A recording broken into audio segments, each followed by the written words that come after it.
Hi guys, I'm going to show you how to replace the firing pin springs and the striker guide, as well as install a new guide rod for the Taurus Millennium PT111 G2. In my last video, I showed you how to clean out the striker guide and the firing pin.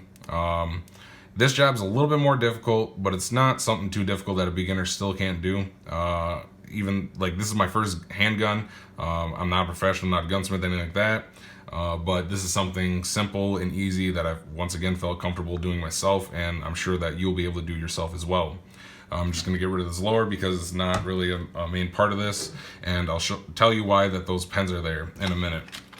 So you're going to want to grab yourself a small tool, a small screwdriver, something like that, and so we're going to have to pop out the striker guide and the firing pin so that way we can get to the springs. So you're gonna take your tool, pull back on this orange piece, pop out the backing, and then set that aside, push it out, and then I'll set this aside as well. So, as it's known, the reason why the trigger sticks isn't just because the inside of it might be dirty. Like I said in my last video, cleaning it out did help out with the trigger a lot. It made it feel a lot better, but I still want to make sure that it's as good as possible.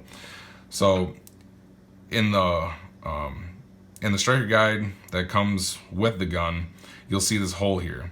This is the one that I bought from Lakeline, and as you can see, it doesn't have it.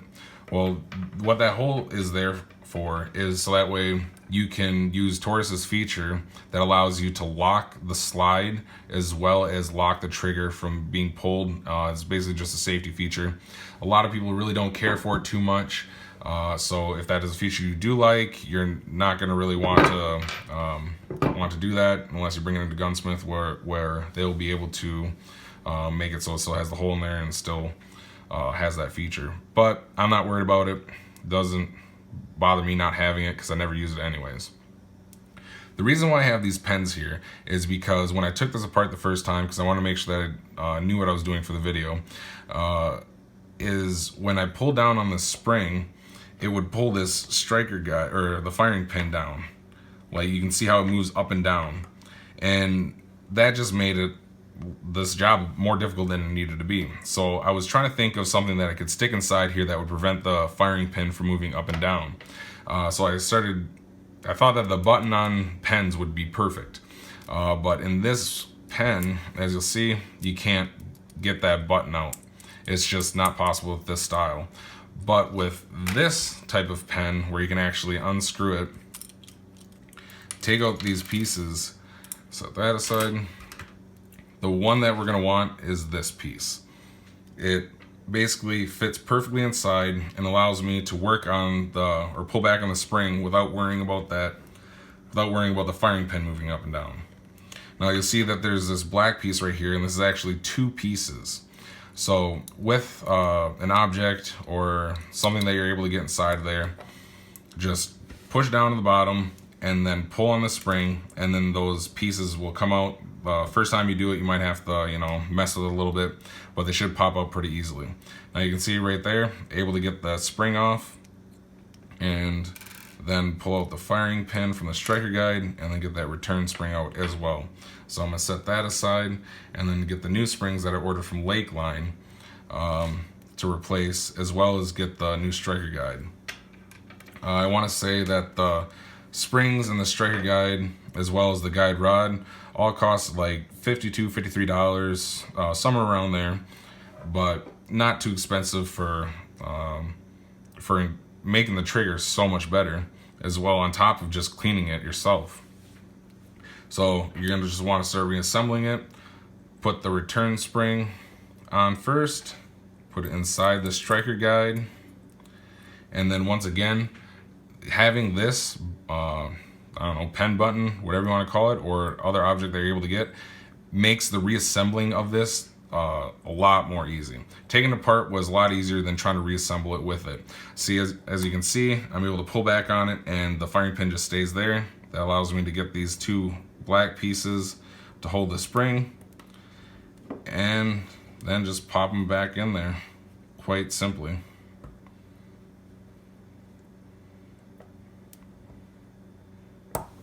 There we go.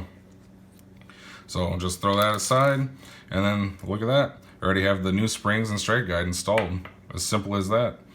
So all we have to do is just reassemble this. Like I said, it's quite simple. A little bit more tricky than the last video I made as far as just cleaning it out, because obviously all it is just the disassembling and then taking the time to clean everything out.